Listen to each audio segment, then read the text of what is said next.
கௌதம் மேனன் இயக்கத்தில் 2010ஆம் ஆண்டு தெலுங்கில் வெளிவந்த படம் ஏ மாயா சேசாவே. தமிழில் வெளியான விண்ணை தாண்டி வருவாயா படத்தின் தெலுங்கு ரீமேக் தான் இது.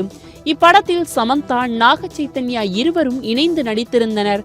இருவருக்கும் இடையே காதல் மலர்ந்த நிலையில் கடந்த 2017ஆம் ஆண்டு இருவரும் திருமணம் செய்து கொண்டு 4 ஆண்டுகளுக்கு பின் இருவரும் விவாகரத்து பெற்று பிரிந்தனர்.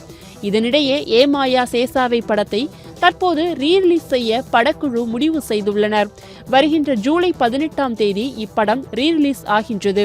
இப்படத்தை விளம்பரப்படுத்த ப்ரமோஷன் நிகழ்ச்சிகளில் சமந்தா மற்றும் நாக சைத்தன்யா இருவரும் ஒன்றாக கலந்து கொள்ளப் போகிறார்கள் என வதந்திகள் பரவி வந்தது.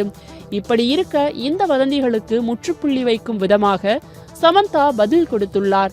அந்த படத்தை விளம்பரப்படுத்த விருப்பமில்லை. இந்த பேச்சு எங்கிருந்து வருகின்றது என தெரியவில்லை. தயவு செய்து தேவையில்லாத வதந்திகளை பரப்பாதீர்கள் என்று வதந்திகளுக்கு முற்றுப்புள்ளி வைத்துள்ளார்.